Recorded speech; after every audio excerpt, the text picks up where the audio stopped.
In the war's early years, U-boat commanders operated with comfortable safety margins. Standard procedure called for maintaining 4 lookouts on the bridge during surface operations, each one scanning a specific sector of sky and sea. On a clear day, experienced lookouts could spot incoming aircraft at 8 to 10 miles distance, giving 3 to 4 minutes of warning time. Captain Lieutenant Werner Hartenstein, commanding U-156, demonstrated throughout 1942 just how effective these procedures could be. Operating in the South Atlantic, Hartenstein's lookouts successfully detected and evaded dozens of aircraft patrols. His war diary from September 1942 records a typical encounter. At 14:25 hours, aircraft spotted bearing 045 degrees, distance approximately 8 miles. Alarm sounded, crash dive initiated, first depth charges exploding 90 seconds after the boat submerged, well clear of the vessel, 90 seconds of margin after going under. This comfortable buffer allowed the entire bridge watch to clear the tower, the diesel engines to shut down properly, and the boat to reach safe depth before any weapons arrived overhead. The numbers from this period confirm German confidence.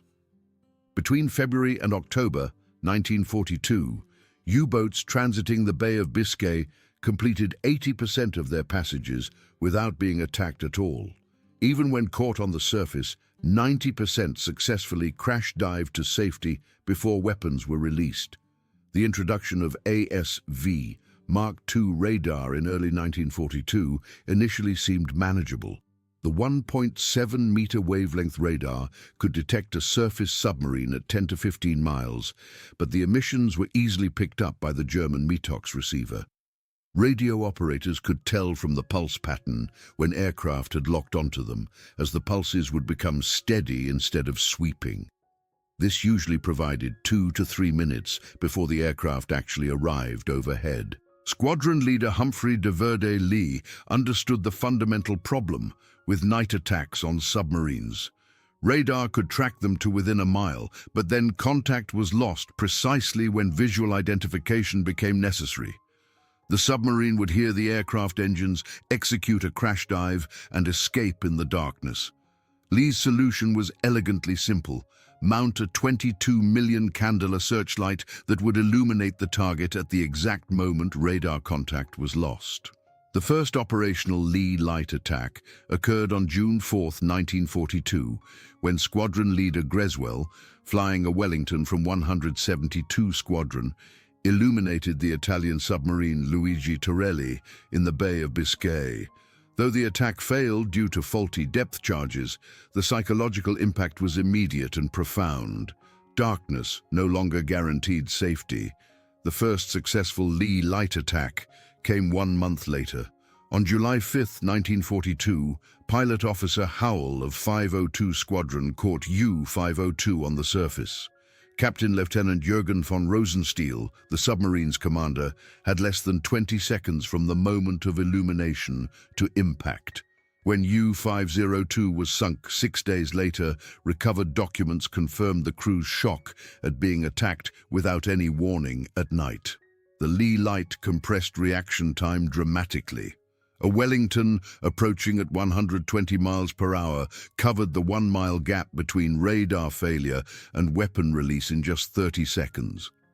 Subtract the time needed for crew reaction and dive initiation, and submarines had perhaps 15 to 20 seconds to get underwater, which was insufficient to reach safe depth. By early 1943, Operation Derange deployed 131 aircraft, equipped with Lee lights, in coordinated patrols across the Bay of Biscay. Admiral Dönitz responded by reversing standard operating procedures, ordering boats to remain surfaced during daylight and submerge at night. But this merely shifted the vulnerability without eliminating it. March 1943 marked the beginning of the end for effective U-boat operations. The introduction of ASV Mark III radar, operating at 10-centimeter wavelength using cavity magnetron technology, was completely undetectable by German METOX equipment. U-boat crews began reporting attacks without any radar warning whatsoever, something German scientists insisted was impossible, as they believed no radar could operate at such frequencies. U-333 became one of the first victims on March 6, 1943, while crossing the Bay of Biscay. Captain Lieutenant Peter Kremer's official report sent shockwaves through U-boat headquarters. No METOX warning, aircraft appeared directly overhead without detection, crash dive initiated under fire, severe casualties from strafing. Within weeks, similar reports flooded in from across the Atlantic. U-boats were being caught on the surface in broad daylight at night in fog, under conditions where they should have been completely invisible. The mathematics were brutal and unforgiving.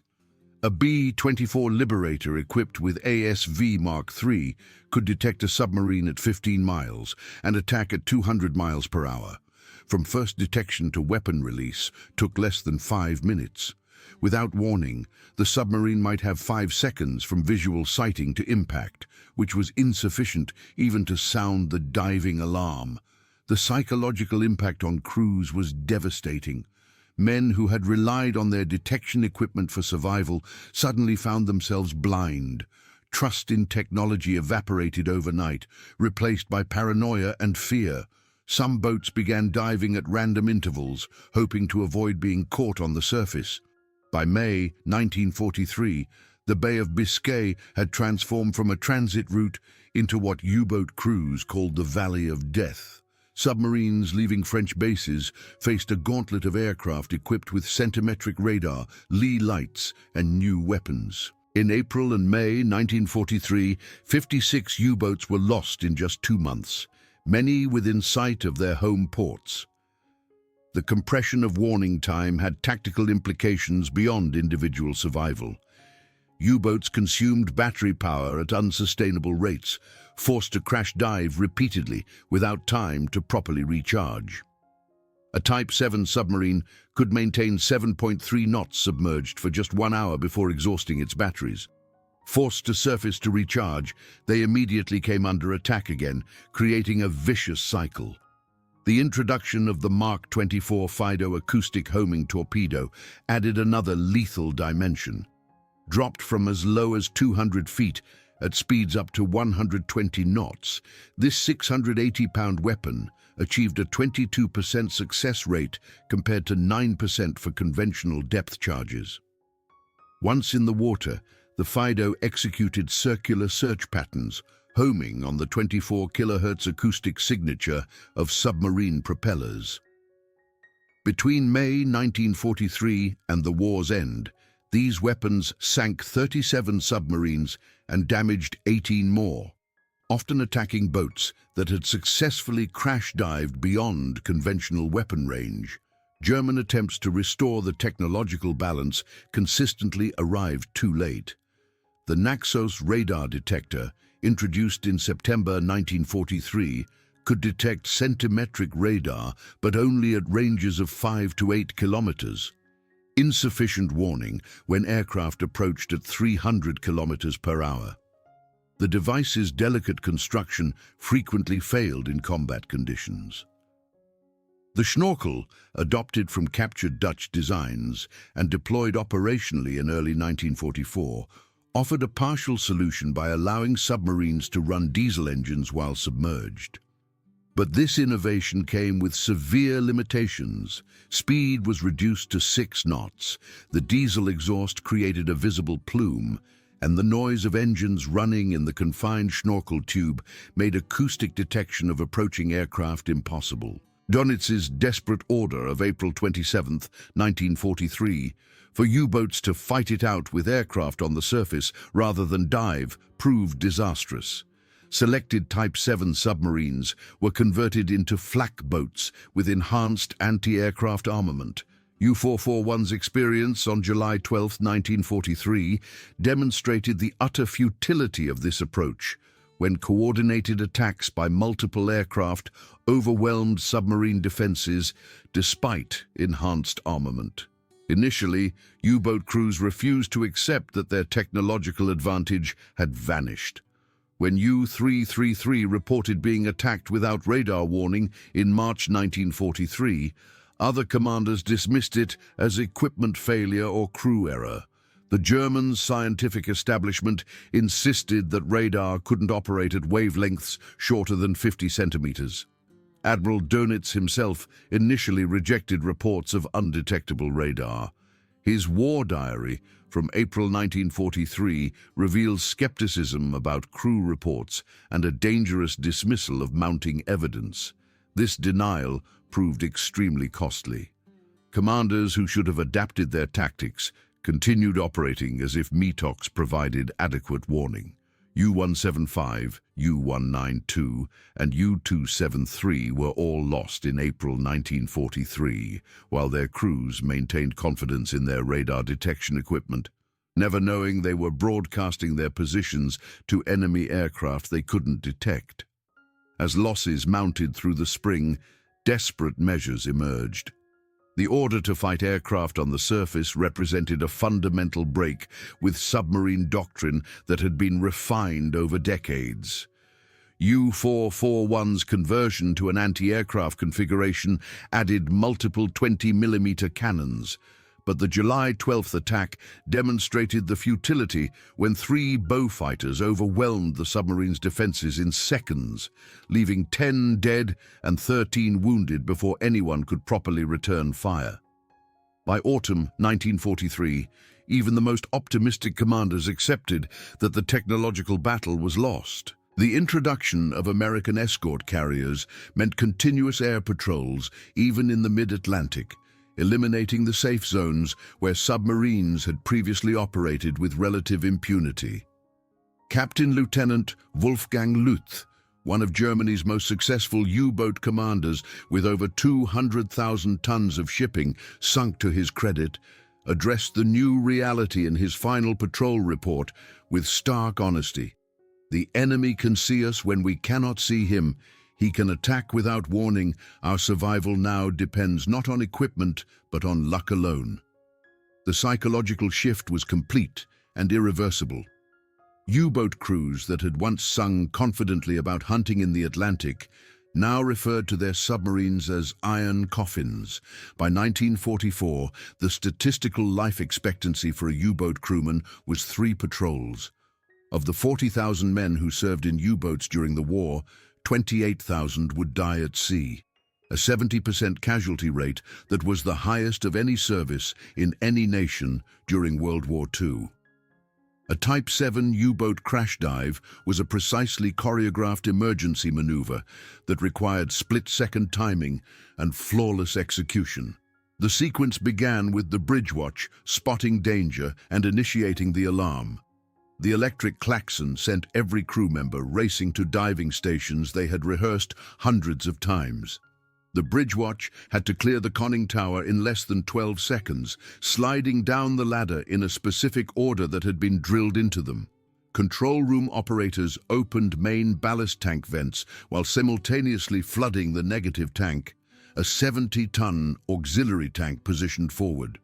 The bowplanes went to maximum down angle, 30 degrees, while all available men ran forward to add their weight to the bow, helping force the submarine down faster. The entire evolution required split-second timing that left no room for error. Too steep an angle and battery acid would spill, creating deadly chlorine gas that could kill everyone aboard. Too shallow and depth charges would destroy them before they reached safe depth. American patrol aircraft exploited every vulnerability in this process with ruthless efficiency. The ASV Mark III radar operated at 9.1 GHz frequency with a wavelength of 3.2 centimeters, completely invisible to German detection equipment. The radar could detect a surfaced submarine at 15 miles in calm seas, giving aircraft plenty of time to set up their attack run. The Lee light produced 50 million candle power, automatically triggered when radar range decreased to 1 mile, illuminating the target at the precise moment visual identification was needed. This combination gave submarines less than 25 seconds from illumination to impact, and often much less. The attack on U-758 on June 8, 1943, demonstrated the new reality of submarine warfare.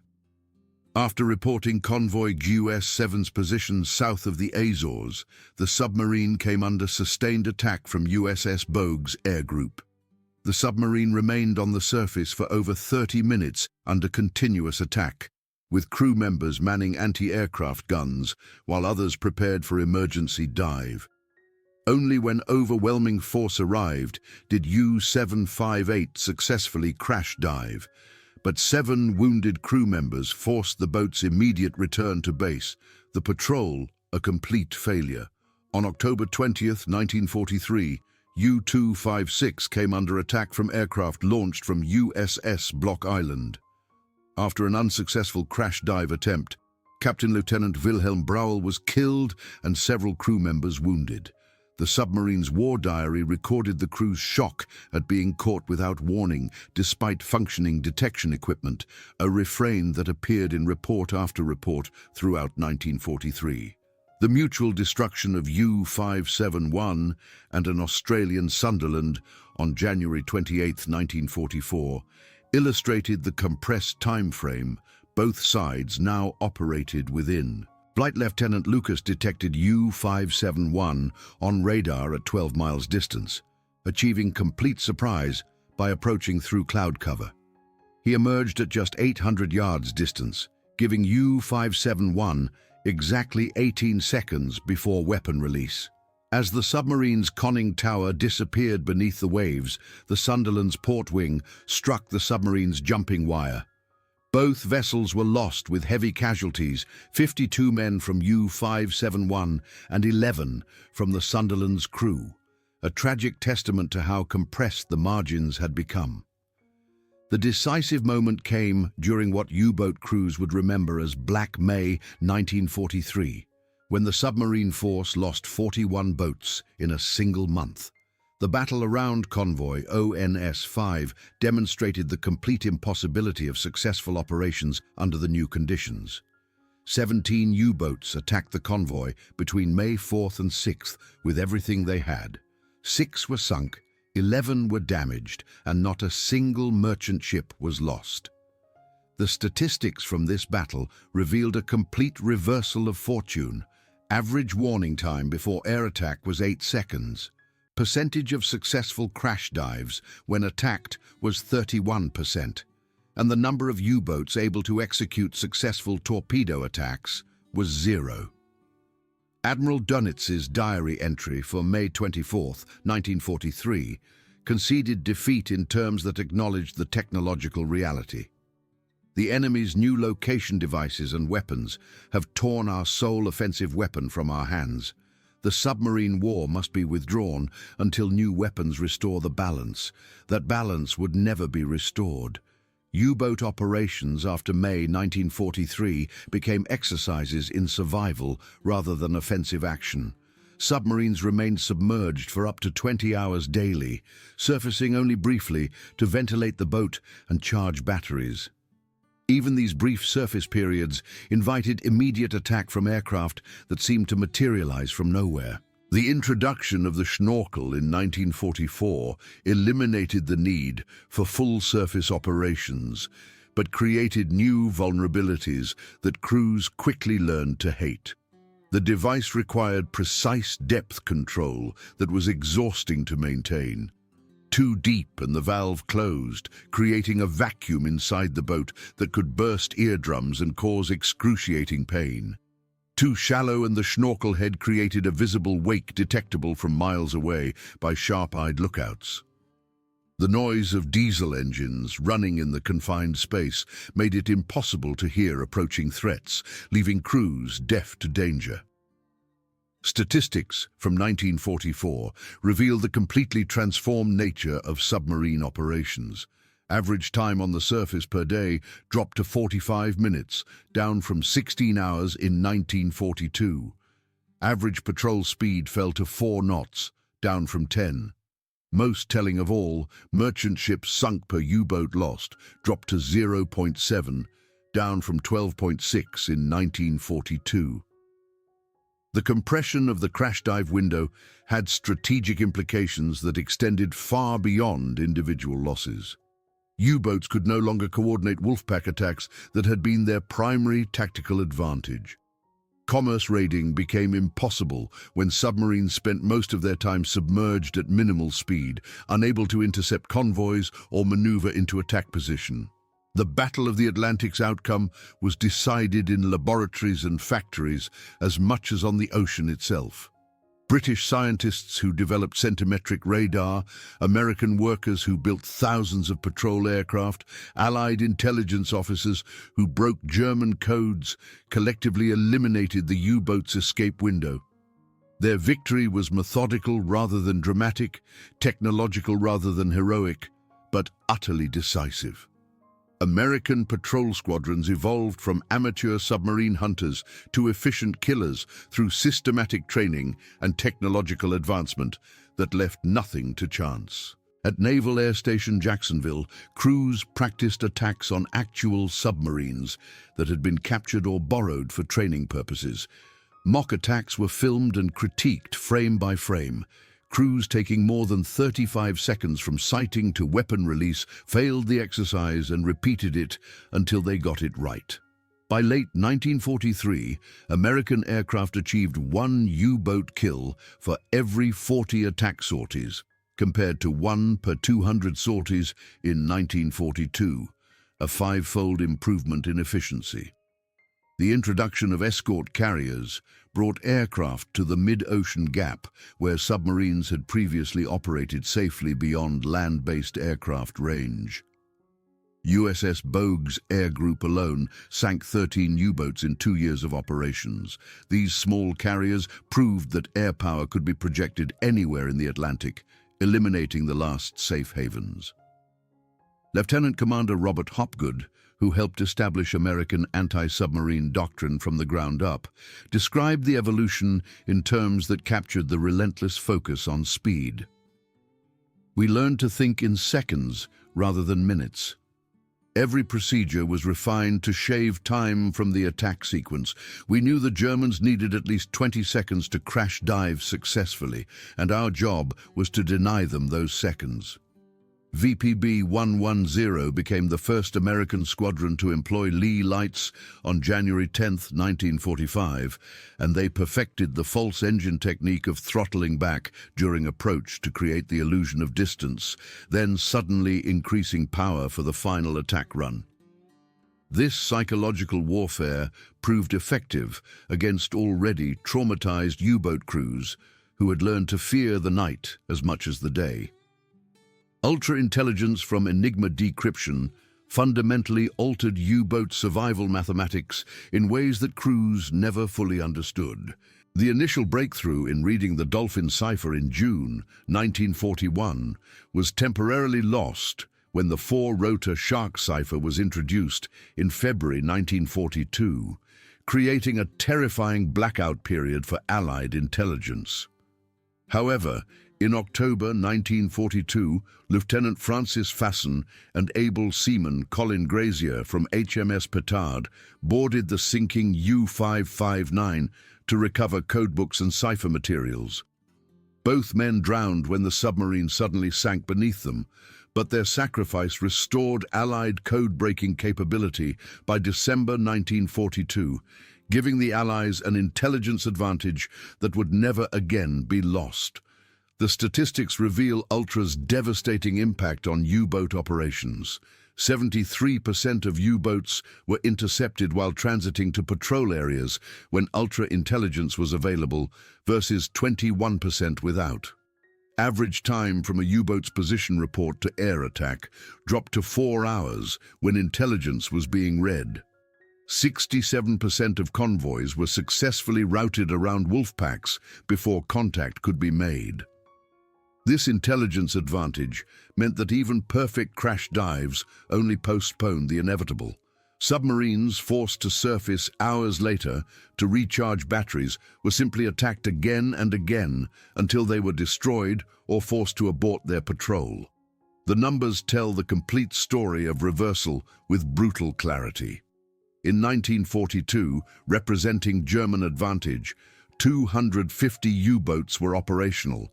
They sank 1,094 Allied merchant ships, lost 87 U-boats, achieving an exchange ratio of 12.6 ships per U-boat lost. Average warning time before air attack was 180 seconds, and successful crash dives occurred 89% of the time. In 1943, representing the turning point, 425 U-boats were operational. They sank only 132 Allied merchant ships, lost 344 U-boats, achieving an exchange ratio of 0. 38 ships per U-boat lost. Average warning time before air attack dropped to 5 seconds, and successful crash dives occurred only 15% of the time. Of 1,162 U-boats commissioned during the entire war, 785 were destroyed, representing a loss rate of 67.5%. Aircraft accounted for 250 of these losses directly, with another 100 attributed to combined air and surface attacks. The human cost was staggering beyond comprehension. Of the 40,000 men who served in U-boats, 28,000 died at sea, a 70% casualty rate that exceeded any other service in any nation during the war. Herbert Werner, who survived 5 different U-boats and later wrote the memoir Iron Coffins, described the evolution from confident hunters to hunted prey in terms that captured the psychological transformation. "We measured our lives in seconds, the seconds between detection and death. Those seconds were everything to us, and then they were nothing." Werner survived the war as one of only 7,000 men from the original 40,000 who served. His memoir captured the psychological toll that lasted decades after the war ended. Years later, he still suffered nightmares, shouting alarm in his sleep, forever crash diving in his dreams, unable to escape the trauma of those desperate seconds. Dr. Paul Pfaffinger, who saved U-441 after the July 12, 1943 attack by assuming emergency command and navigating the crippled submarine back to port, became a respected physician in Hamburg after the war. In a 1976 interview, he reflected on that day with the clarity that only time provides. "I saved more lives in those 31 hours getting the boat home than in my entire medical career before or after. We had perhaps 5 seconds of warning when those Beaufighters attacked, 5 seconds between life and death, and somehow we survived when so many others did not." At a 1985 reunion of U-boat veterans in Munich, survivors gathered to discuss their experiences with the candor that only fellow veterans could truly understand. Reinhard Hardigan, who had commanded U-123 during highly successful operations off the American coast in early 1942, reflected on the transformation with bitter hindsight. "We went from being hunters to hunted in a matter of months. The technology that had protected us and given us the ability to disappear in seconds was taken away by enemy innovations we couldn't counter. When those seconds were gone, we were simply targets waiting to be destroyed." The U-boat experience offers critical lessons for contemporary warfare that military planners continue to study. Current military systems depend on technological margins as narrow as those crucial seconds that meant life or death for submarine crews. The lesson remains constant across decades. Technological advantages are temporary. Any system dependent on a narrow time margin for survival is inherently vulnerable to disruption, and the advantage provided exists only until an effective counter is developed. Military academies study the U-boat collapse as a textbook case study in technological disruption, and the danger of assuming current advantages will persist. Today's stealth aircraft, cyber weapons, and submarine systems all face the same fundamental vulnerability that destroyed the U-boat force. The advantage they provide exists in a precarious balance that can be upset by a single breakthrough in detection or countermeasures. The last Type 7 U-boat, U-995, sits as a memorial at the Labo Naval Memorial near Kiel, Germany. Visitors can walk through the cramped compartments where men once counted seconds between life and death, experiencing firsthand just how confined and claustrophobic these iron coffins truly were. A plaque near the conning tower reads simply, "In memory of the 28,000 German submariners who perished at sea, a stark reminder of the cost." The story of the German U-boat's crash dive window represents one of history's clearest examples of technology determining warfare's outcome with mathematical precision. Between 1942 and 1943, Allied innovations compressed German reaction time from comfortable minutes to desperate seconds to nothing at all. When centimetric radar eliminated warning entirely in March 1943, the U-boat force ceased to exist as an effective weapon, reduced to a force that could barely survive, let alone attack successfully. The human stories within this technological revolution illuminate the true cost of modern warfare in ways that statistics alone cannot capture. Dr. Paul Pfaffinger navigating a shattered submarine home after assuming emergency command with no training, crews manning anti-aircraft guns while knowing they couldn't possibly win the fight, the mutual destruction of U-571 and its attacker locked in a death embrace. These moments reveal how technology transformed individual courage into statistical inevitability. The strategic implications extended far beyond individual encounters in the Atlantic. When the escape window closed permanently, it took with it Germany's only realistic hope of strangling Allied supply lines and forcing Britain to negotiate. The Battle of the Atlantic, which Churchill identified as the dominating factor throughout the war, was decided not by seamanship or courage or determination, but by the ruthless compression of time through technological advancement. The U-boats entered the war with what seemed like a reliable escape mechanism, the crash dive that could save them from aerial attack and allow them to fight another day. This tactical advantage shaped German naval strategy for years, enabling Wolfpack tactics that nearly brought Britain to starvation by 1942. But the same scientific progress that had given submarines their underwater refuge took it away through radar innovations, sonobuoys, and acoustic torpedoes that hunted submarines beneath the waves. For the men who lived through this technological revolution, those disappearing seconds defined absolutely everything about their daily existence. They had trusted their lives to a narrow margin of time and watched that margin vanish before their eyes. In 1942, they had minutes of warning before aircraft arrived. By mid-1943, they had seconds. By 1944, they had nothing at all, operating blind against an enemy that could see them from beyond the horizon. The Battle of the Atlantic was won in laboratories and factories as much as on the ocean. Perhaps even more so. British scientists who developed centimetric radar in secret facilities. American workers who built thousands of patrol aircraft in factories running around the clock. Allied intelligence officers who broke German codes through brilliant cryptanalysis. They collectively eliminated the U-boat's escape window through sustained technological effort. Their victory was methodical rather than dramatic, technological rather than heroic, yet utterly decisive in its impact. Yet within this technological struggle, elements of humanity persisted despite the mechanized slaughter. American air crews dropping life rafts to German survivors floating in the Atlantic. U-boat crews remaining at their posts despite overwhelming odds and certain death.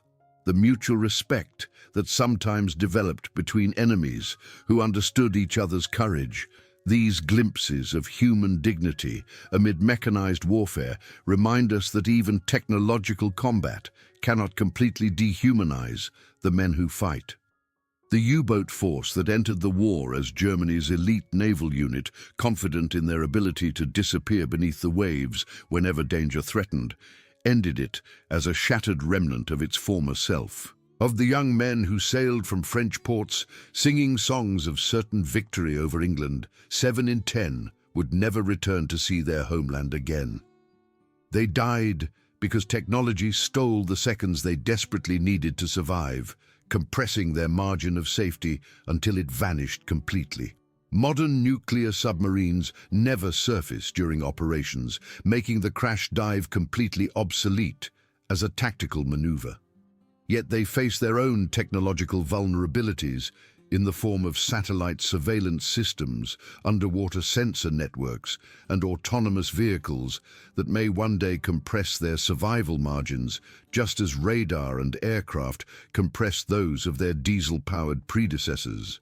The ghosts of U-boat crews, who died believing they had seconds to spare, serve as eternal warnings to all who place blind faith in technological advantages without considering how quickly those advantages can be lost. In the brutal arithmetic of technological warfare, yesterday's comfortable safety margin becomes today's critical vulnerability, and today's decisive advantage becomes tomorrow's fatal weakness almost overnight. The final irony remains stark and undeniable. The most successful submarine force in history up to that point was destroyed not by superior seamanship or greater courage or better training, but by the elimination of less than 1 minute of warning time. Seconds counted desperately by lookouts straining their eyes, measured precisely by engineers calculating dive times, lost irrevocably to technological innovations they couldn't detect or counter, determined the fate of nations and the outcome of the longest campaign of World War II. The story of the 45-second crash dive reminds us that in warfare, as in life, nothing remains permanent except change itself and the relentless march of technological progress. The German submarine force learned this lesson at terrible cost, measured in 28,000 lives lost when their margin of safety compressed from comfortable minutes to desperate seconds to nothing at all. Their sacrifice stands as eternal testament to a fundamental truth that echoes across the decades. In the unforgiving realm of military technology, the seconds you count on today to keep you alive will not save you tomorrow when the enemy develops the counter you never saw coming.